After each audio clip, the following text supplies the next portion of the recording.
All right, so today what we're gonna do is I wanna, for the first time, try roasting a chicken with a mayonnaise coating. This is a technique that was popularized by Kenji Lopez Alt. He would do cool stuff with it with like turkey on Thanksgiving, and it makes it super brown and caramelizing and juicy, and it just sounds like it works. So I'm gonna try that with a roast chicken today. I'm gonna kind of make a fun little spinach salad out of it, where I'm gonna roast a bunch of vegetables under the chicken. I'm gonna get potatoes, lots of onions. I'm gonna coat the chicken in a mayonnaise with sumac and za'atar, get it all kind of mixed in there with some lemons, make a little vinaigrette. The hot vegetables will get tossed with the spinach, kind of wilting into a fun, delicious time. But first thing we're gonna do is we're gonna brine our chicken. Take a bunch of salt, and we're gonna eyeball in about 1 part of baking powder to 3 parts of salt. Close enough. Now, let's spatchcock the old bird, shall we? We're taking poultry shears, so you could also use a sharp knife, and we're just gonna cut out the backbone of the chicken, cutting either side. You could leave the backbone in, tasty meat sack for tianfu, and then cut the other side. I got a nice little backbone. I just always save these and put them in the freezer for when I make chicken stock next time. I don't always do this. Sometimes I pull out these little extra gutty bits here. Sometimes I'll even pull some of this little extra kind of yellow fat off of it that I don't feel like is gonna actually render or do anything. The next thing you wanna do is you wanna flip your bird over and you wanna kind of give it a little press down. You wanna hear this like crack. And that's just kind of letting the bird get a little more flattened out.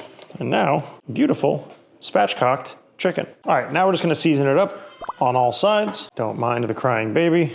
In his defense, he is having to be changed from time to time.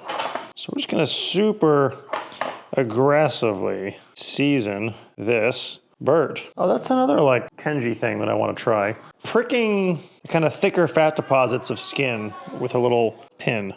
And apparently that kind of helps it get crispier skin and tenderize more.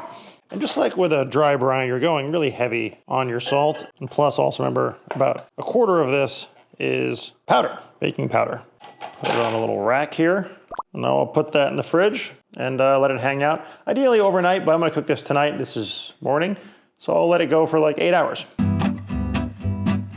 All right, so our chicken's been a-brining, and now we're basically just gonna chop up some potatoes and onions and toss a little bit of olive oil, put them in the bottom of the pan. I'll put the chicken on top, put it in the oven. And then I just happen to have some green garlic in the fridge from our buddies over at TD Farms.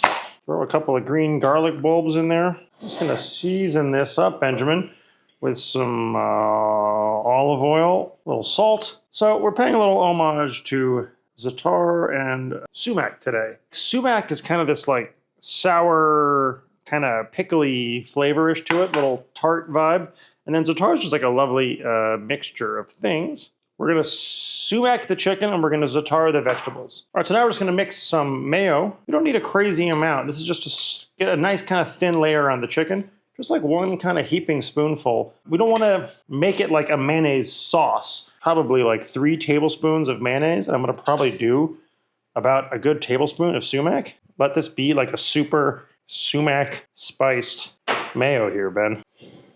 Ooh, that's so cool smelling, even more. We're just gonna rub this guy all over and just kind of let him do his beautiful thing. We're getting every crevice, every corner. You can even kind of untuck the wings and then retuck them back in. You don't want it to be like thick globs anywhere, but you want to make sure it's all over.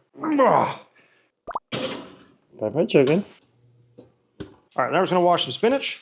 I know everyone loves to buy like baby spinach in a pre-washed plastic container. I'll tell you what, it's real nice to just buy real spinach that's not, it's not infantilized spinach. It's cheaper, it's better, and you get different flavors and stuff, and you just buy it, and then you wash it and you dry it. Okay, the chicken is crispy and cooked. It's time to add those olives that I definitely didn't add before on purpose, and I'm adding on purpose now. Eliza loves olives, so I'm adding a whole jar of drained castelvetrano olives.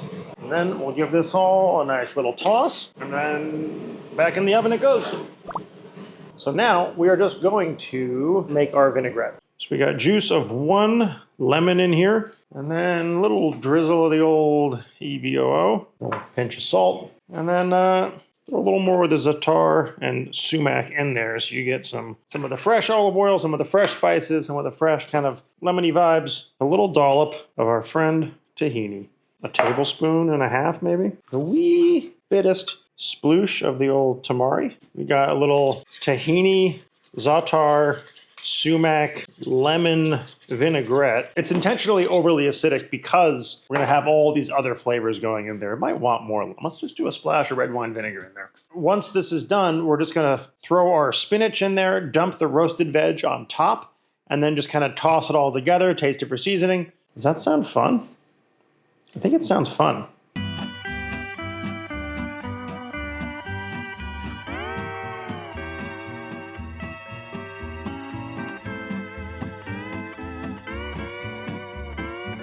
Okay, the vegetables are delicious. Let's get some of this beautiful chicken wing. Crispy, delicious. You definitely don't taste mayonnaise. It just does a beautiful kind of golden browning thing. Keeps the chicken super juicy. It's a cool trick. Tasty time. Have a nice day.